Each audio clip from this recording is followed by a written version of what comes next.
ఇంత కాలం ప్రయాణం ప్రతిపక్షంగా ఉన్నప్పుడు పార్టీ పెట్టిన ఆ మొదటి రోజుల్లో సీఎంగా ఉన్న 5 ఏళ్ల ప్రయాణంలో ఎన్నో ఆటుపోట్లు, ఎన్నో కష్టాలు, ఎన్నో బాధలు, కత్తిపోట్లు, రాళ్ళ దాడులు ఏం నేర్పించాయి?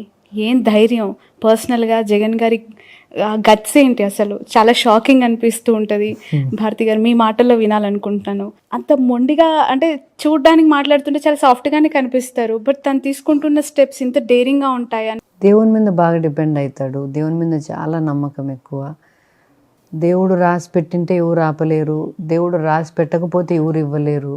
సో నేను నా బిలీవ్స్ను, నా నమ్మకాలను నేను కాంప్రమైజ్ చేసుకోకూడదు ఎప్పుడే కానీ. సో నా నమ్మకాల ప్రకారం ఏది మంచిది, ఏది నిజమైంది అనుకుంటానో అదే చేయాలా. కాంప్రమైజ్ కాకూడదనే తత్వం ఒకటి. ఒకరి మీద డిపెండ్ అయ్యే మనస్తత్వం కాదు. అంటే ఏదైనా సొంతంగా కష్టపడతా అంటే నాకుండే కెపాసిటీ ఏంది, నేనేం చేసుకోగలను, వాళ్ళు వస్తారు, వీళ్ళు చేస్తారు, వీళ్ళు చేయకపోతే ఎన్ని ఒక ఇప్పుడు చంద్రబాబు గారు ఉన్నారు, ఒక పవన్ కళ్యాణ్ కావాలను, ఒక మోడీ గారు కావాలను, వీళ్ళు వస్తేనే నా జీవితం బాగుంటుంది, వీళ్ళు రాకపోతే నాకు కష్టము అని అనుకునే మనస్తత్వం కాదు. నేనేం చేయగలను. రైట్. ముందు నుంచి అలానే ఉండేవారా మ్యామ్ జగన్ గారు? రాజశేఖర రెడ్డి గారి మరణం తర్వాత అలా రాటుదేలాలా? మీకేమనిపించింది? ముందు నుంచి he's independent person. He doesn't like to depend on anybody. He likes to whatever he can. మనం ఎంతలో అయినా సరే మన మీద మనం డిపెండ్ అయ్యి బతకాల. ఇంకొకరి మీద ఆశపడి ఇంకొకరి మీద ఏదో చేస్తారనే దీంతో బతకూడదు. అందుకనే కాంగ్రెస్ పార్టీని మేము విడిచిపోయినప్పుడు కూడా many people didn't come with us. But he had not even a thing to say about anybody. పలానోళ్ళు రాలేదని కానీ ఒక్క రోజు కూడా ఒక క్షణం కూడా అనుకోలే. వీళ్ళు రాలేదే, వీళ్ళు చేయలేదే అని కూడా. ఎందుకంటే అంటే ఉండే దాంతో మనం ఏం చేసుకోగలము. భారతి గారిని, జగన్ గారిని రాష్ట్ర ప్రజలు 2 తెలుగు రాష్ట్రాలలో చూస్తూ ఉన్నారు. What about children? వారక్కడ, మీరిక్కడ, ఎలా ఉంది లైఫ్, ఎలా వెళ్తోంది? చాలా టఫ్ సిచ్యువేషన్స్. మొన్న దాడి జరిగినప్పుడు కూడా పాపతో మాట్లాడుతున్నాను అన్నారు కదా, ఏమంటూ ఉంటారు వాళ్ళు? ఎప్పుడు వస్తారు ఇక్కడికి? ఏం చదువుతున్నారు? ఎలా ఉంటున్నారు? పెద్ద పాప వర్క్ చేస్తాను, చిన్న పాప చదువుకుంటానమ్మా. Maybe in other 2-3 years they will be back. Okay. And ఎలా మాట్లాడుతుంటారు గవర్నమెంట్స్ గురించి, ఇక్కడ జరుగుతున్న డెవలప్మెంట్స్ గురించి? ఏమైనా సజెషన్స్ ఇస్తారా వాళ్ళ ఫాదర్కి?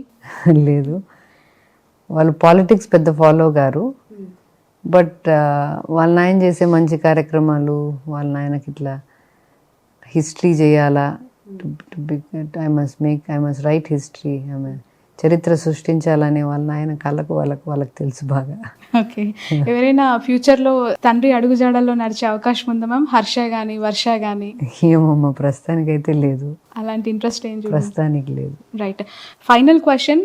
3 రోల్స్లో మీరు ఒక successful women ma'am. As a మదర్గా, చిల్డ్రన్ని బాగా తీర్చిదిద్దిన అమ్మగా, బిజినెస్లో ఒక గుడ్ ఉమెన్ ఎంటర్ప్రైనర్గా, అలాగే ఒక భార్యగా జగన్ సార్ కష్టాల్లో ఆయన అనేక టఫెస్ట్ టైంలో మీరు అడుగుజాడల్లో ధైర్యంగా నిలబడిన వ్యక్తిగా ఎలా చూడాలి? ఈ 3 రోల్స్ని ఇంత సమర్థవంతంగా నడిపించగలిగారు. ఒకటేంటంటే Sravani, as a mother or as a business woman or as a wife, every day is not the same. ప్రతిరోజు ఒకేలాగా ఉండదు. కొన్ని రోజులు మంచి రోజులు ఉంటాయి, కొన్ని రోజులు మంచి రోజులు కాకుండా ఉంటాయి. కొన్ని రోజులు సక్సెస్ చూస్తాం, కొన్ని రోజులు ఫెయిల్యూర్ చూస్తాం. But that's not the end. Every life has good times and bad times. Every situation, every relationship has both good and bad. We have to stick it out in the hard time. కష్టమైన టైంలో నిలబడుకొని పోవాలా. సులభంగా బాగున్నప్పుడు దేవునికి thank you చెప్పుకొని భూమి మీద ఉండడం నేర్చుకోవాలా. భూమి మీద బాగా జరుగుతుంది కదా అని మరి గాల్లోకి లేకుండా భూమి మీద ఉండడం నేర్చుకుంటే మంచిది. జగన్ గారికి బాగా ఇష్టమైన ఫుడ్ ఏంటి? ఆయన చాలా హెల్తీ కాన్షియస్ అని వింటూ ఉంటాం. ఈ బిజియెస్ట్ లైఫ్లో పడిపోయి ఏమైనా కేర్ తీసుకుంటున్నారా? మీరు వెనక ఉండి ఎలా సపోర్ట్ చేస్తూ ఉన్నారు? Is not a good eater. పెద్ద సరిగా తినరు. సో ఏదైనా మితంగా తింటారు. ఎక్కువ ఏది ఇష్టపడి తింటారు మ్యామ్? ఏదైనా మితంగానే తింటారు. నచ్చిందైనా నచ్చందైనా ఏదైనా మితంగానే తింటారు. హెల్దీగా తింటారు. He likes a lot of fruit and